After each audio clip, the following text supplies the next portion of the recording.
Selamat siang Tribuners. Kali ini kita bakal ngobrol bareng di podcast Tribun Jogja bersama dua tamu spesial kita. Dan lebih spesial lagi, kita ada di satu lokasi utara Yogyakarta namanya Nawang Jagat. Kita bakal ngobrolin tentang bagaimana mengelola dan melestarikan lingkungan dengan berbagai cara yang dilakukan oleh kedua tamu saya ini. Selamat siang Mas Marel. Selamat siang Mas Indi. Apa kabar? Alhamdulillah. Alhamdulillah. Baik. Kita ngobrol santai juga serius di sini di Nawang Jagat ini. Mas Marel, ini kan kita ngobrolin sesuatu yang dilakukan oleh Keraton dan PLN EPI di Ponjong Gunung gitu loh. Tapi kita ngobrolnya di Nawang Jagat di utara, di lereng Merapi nih. Iya. Nawang Jagat ini apa sih, Mas?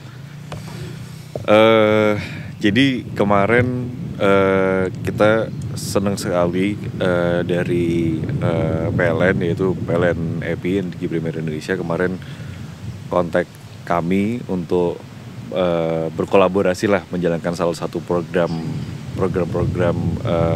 CSR dari PLN gitu. Nah, kenapa kita di Nawang Jagat? Karena kebetulan ini adalah salah satu bentuk pengembangan di mana kita menaruh fondasinya pengembangannya itu dalam keterlibatan masyarakat.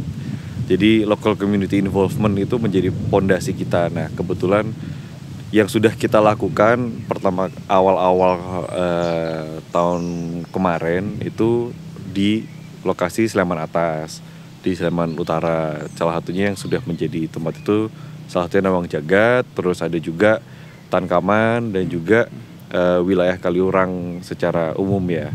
Itu yang awalnya kita mulai dari konservasi lingkungan, kemudian kita coba ciptakan salah satu bentuk alih profesi, di mana alih profesi itu berfondasi di keterlibatan masyarakat lokal tadi. Itu makanya kenapa kita ada di Nawang Jagat itu, karena ya mungkin sebagai contoh yang kemarin kita sudah coba sudah buat, walaupun dengan mungkin sedikit berbeda dengan yang program di Gunung Kidul kemarin ya, tapi memang prinsip dasarnya tetap local community involvement, itu yang paling penting. Nah, sekarang terus kita meloncat ke selatan ya, ada di Ponjong Gunung Kidul. Yang dilakukan oleh PLN dan Keraton adalah campaign Go Green Campaign. Ya. Dengan juga local based community. Apa yang dilakukan di sana? Ke saya atau ya, jadi kemarin dari PLN EPI kebetulan memiliki program untuk penanaman bibit pakan ternak gitu kemarin. Nah, kemarin kita sempat ada diskusi yang kebetulan menurut saya programnya sangat cocok sekali, karena satu, local community, masyarakat lokal dilibatkan, terus juga sangat istilahnya padat karya lah, banyak masyarakat bisa terlibat dan merasakan efeknya gitu. Nggak cuman 1-2 golongan aja, tapi masyarakat secara umum bisa merasakan gitu.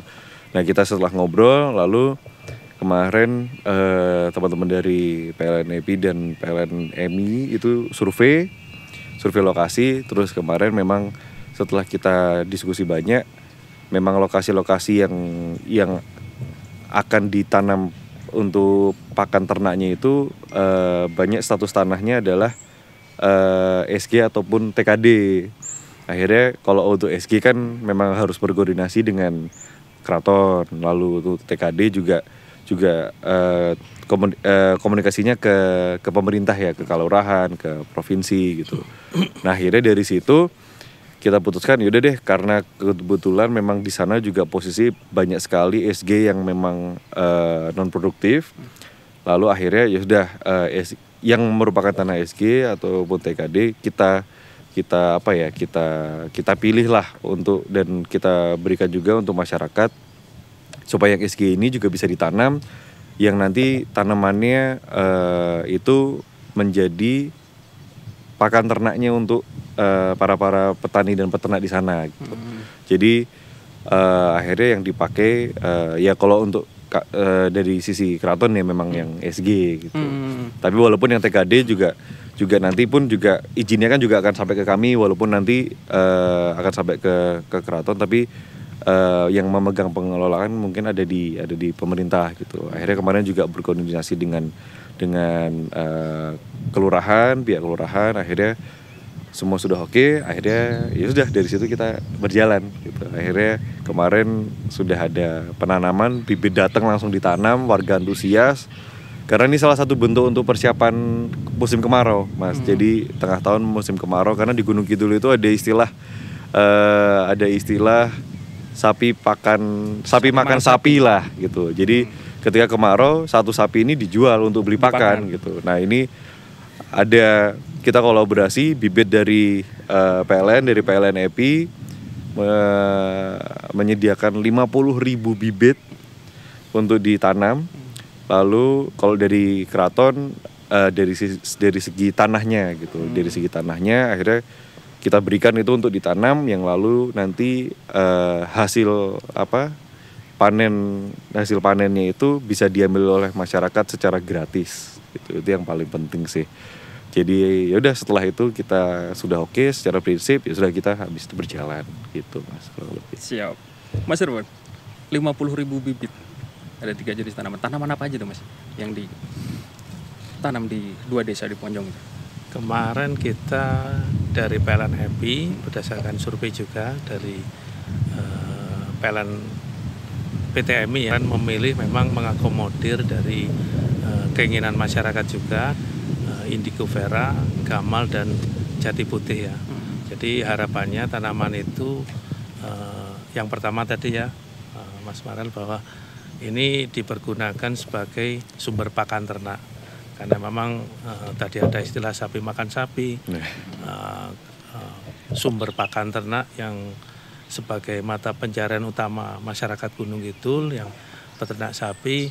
Ketika musim kemarau mereka kesulitan untuk mencari sumber pakannya, sehingga tanaman ini yang dianggap sebagai hasil konsultan dari PTMI dan dari keinginan masyarakat juga, tanaman-tanaman ini yang nanti daunnya nanti bisa dipergunakan sebagai sumber pakanan ternak.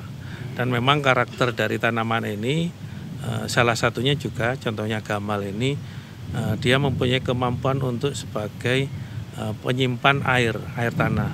Jadi di Gunung Kidul juga kan terkenal bahwa di sana cukup kesulitan ya masyarakat mencari air, terutama di musim kemarau. Mudah-mudahan dengan 3 tanaman ini nantinya sebagai kantong-kantong sumber air yang bisa tanaman ini memiliki kemampuan untuk menyimpan air. Mudah-mudahan di daerah Gunung Kidul ini nanti bisa sumber air itu bisa tercipta, Mas. Itu harapannya seperti itu. Ya.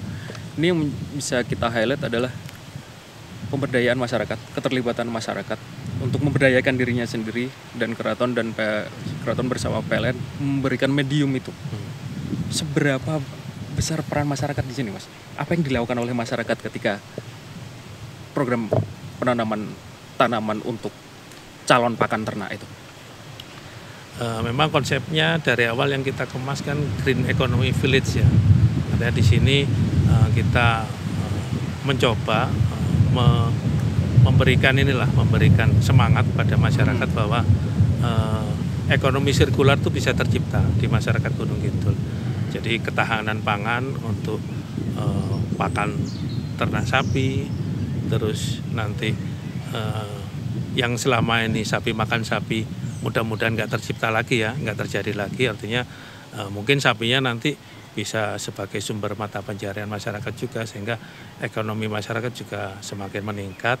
Dan dari tanaman-tanaman ini nanti ketika tanaman ini sudah bisa berkembang besar dan nanti mempunyai nilai ekonomi tersendiri, tentunya konsep sirkular ekonomi yang kita coba rintis di sini bisa terjadi dan bisa berkembang.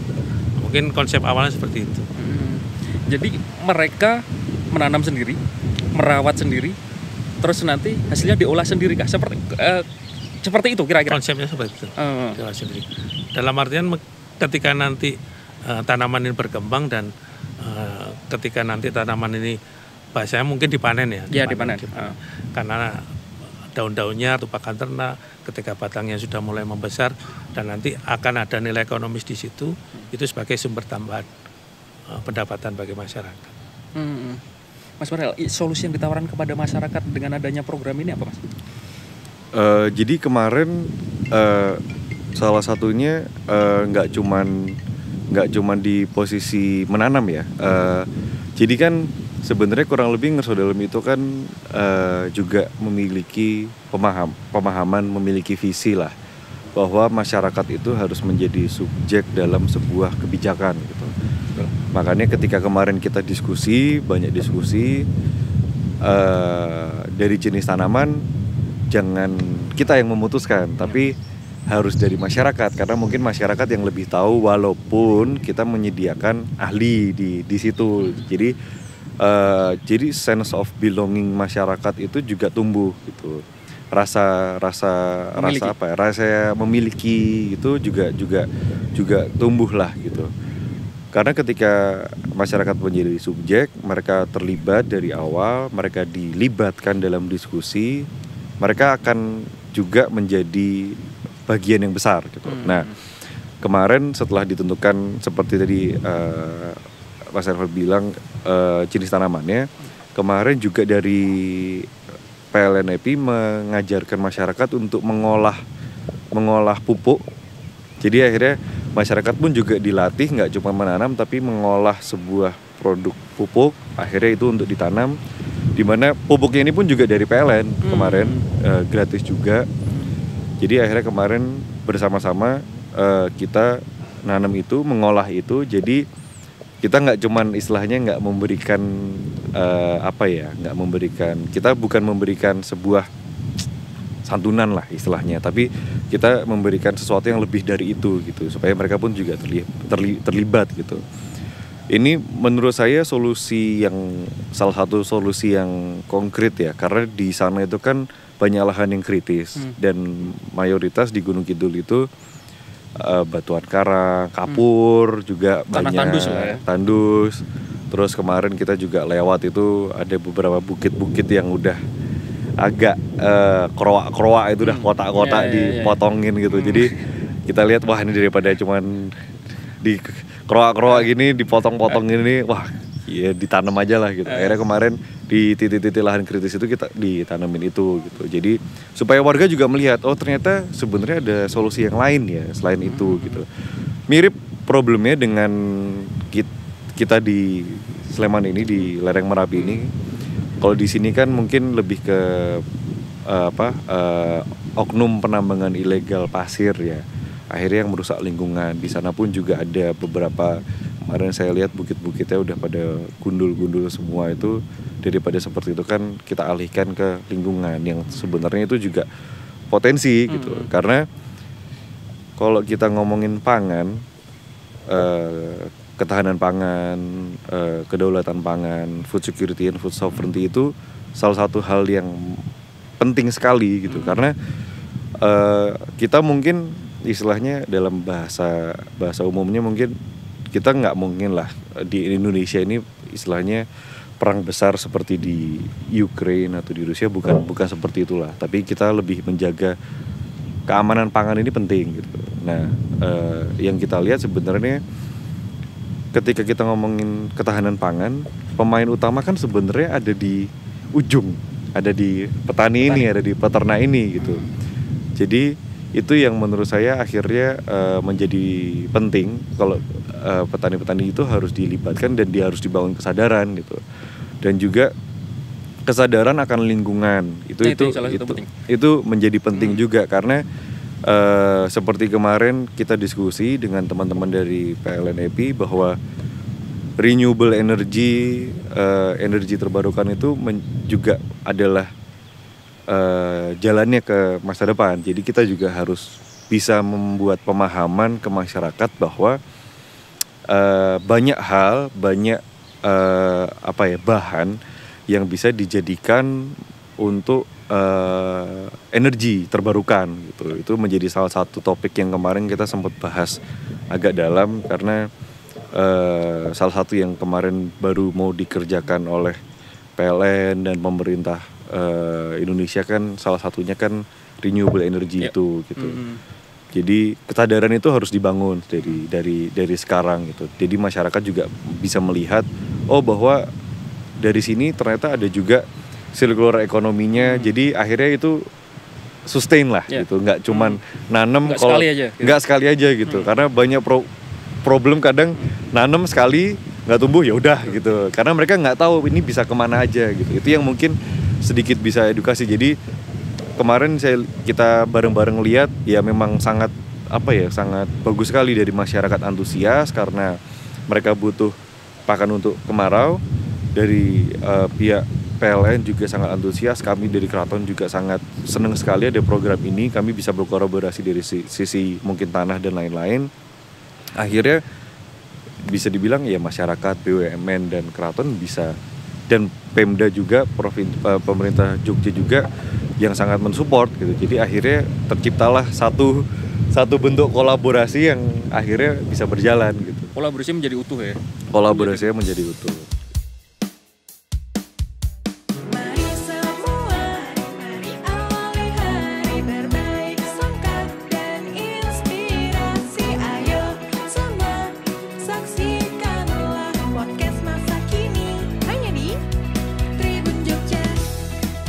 Hari ini dengan berbaik sangka, ini dia podcast Tribun Jogja.